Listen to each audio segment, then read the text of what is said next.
ইছামতি নদী ভাঙ্গন রোধে ভারতীয় কর্তৃপক্ষ জেগে ওঠা চরে গড়ে তুলেছে হোটেল, পার্ক, ইটের ভাটা সহ একাধিক ব্যবসা প্রতিষ্ঠান। ভারতীয় অংশে নদীর পাড় ঢালাই দেওয়ায় ভাঙ্গনে বাংলাদেশের দিকে সরে আসছে সীমান্ত নদী ইছামতি। পাল্টে যাচ্ছে সাতক্ষীরার দেবাটা উপজেলার মানচিত্র। ভাঙতে ভাঙতে এমন অবস্থায় বর্তমান সৃষ্টি হয়েছে যে কোনো মুহূর্তে আবারও ভাঙন দেখা দিতে পারে। অতএব আমার সরকারের কাছে, কর্তৃপক্ষের কাছে আবেদন, যাতে করে টেকসই বাঁধ ওখানে দেওয়া যায়। টেকসই বাঁধ না দিলে আবারও ভাঙনের সৃষ্টি হবে এবং এলাকা প্লাবিত হবে এবং এলাকার জানমালের অনেক ক্ষয়ক্ষতি হবে। মূল বাঁধটার কাজ এখনো পর্যন্ত শুরু হয়নি বা সে উদ্যোগ গ্রহণ করা হয়নি কর্তৃপক্ষ যারা ঊর্ধ্বতন আছেন, সরকারি কর্মকর্তা বা যারা সংশ্লিষ্ট। আমরা এখান থেকে 5 বছর আগে দেখছি যে ওই যে ভারতের উপকূলে এই বনায়ন করছে, এই বনায়নও ছিল না। তারপরে সামনে দেখেন ব্রিক ফিল্ড হয়েছে, 4-5টা ব্রিক ফিল্ড, 5 তলা বিশিষ্ট আপনার ওখানে হোটেল হয়েছে।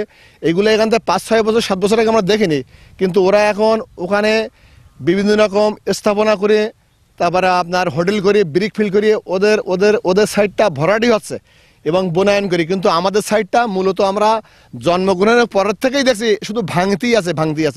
স্থানীয় প্রশাসন বা জেলা প্রশাসন বলি বা জাতীয় পর্যায়ে হোক, যদি টেকসই বাঁধ যদি না দেওয়া হয় তো পরবর্তীতে দেখা যাচ্ছে এই গ্রামগুলো বিলুপ্ত হয়ে যাবে। এর আগেও একটা রাজনগর বলে এখানে একটা মৌজা ছিল, সেই মৌজাটা বিলুপ্ত হয়ে গেছে। এরপরে আরও যে সমস্ত এই গ্রামের পার্শ্ববর্তী গ্রাম, এই গ্রামগুলো আস্তে আস্তে নষ্ট হয়ে যাবে। এই দক্ষিণী বাতাস যাই হবে সেই ভাঙা শুরু হয়ে যাবে, কিন্তু এখন এই ধরেন এই উত্তরী বাতাস আসছে তো এখন খুব একটা ভাঙে না, একটু কম ভাঙতেছে। আর ওই বর্ষাকালে একদিন দেখা যাচ্ছে 1-2 বিঘে জমিতে চলে যায়, এরকম গেলে এর ভিতরে একবার এই গ্রামের ভিতরে পানি ঢুকে গেল, গিয়ে তাই যাই করে বেঁধে ওই অবস্থা আছে। এভাবে ভাঙতে থাকলে দেবাটা উপজেলার বড় অংশ হারিয়ে যাবে, জানান এই জনপ্রতিনিধি।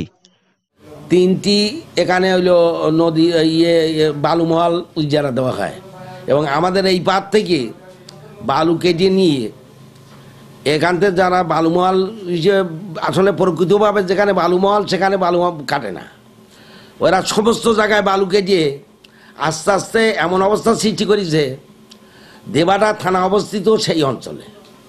এবং আমি বিশ্বাস করি যদি এই বালুমহল বন্ধ না করা হয় তাহলে আগামী 2-3 বছরের মধ্যেই দেবাটা থানার যে বিল্ডিং, কোটি কোটি টাকার বিল্ডিং, ওই দেবাটা ওই ইছামতিতে নিমজ্জিত হবেই।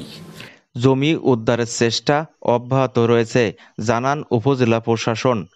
ইতিমধ্যে এই বিষয়টাও আমি অবগত হয়েছি এবং এ বিষয়ে আমরা চেষ্টা করছি যাতে এটা যেটা ভারতের ভিতরে চলে গেছে ওইটা যাতে উদ্ধার করে আমাদের দেশের মূল যে মানচিত্র দেশের দখলে আনা যায়।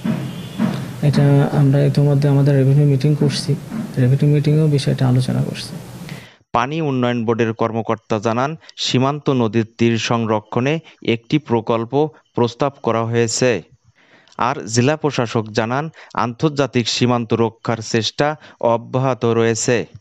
সীমান্ত নদী ইছামতি ভাঙ্গনের ফলে বাংলাদেশ হারাচ্ছে তার ভূমি, পাশাপাশি বাংলাদেশের এই ভূমি ভারতের অংশে যে গড়ে উঠেছে ব্যবসা বাণিজ্য, বিভিন্ন ভাটা ইত্যাদি।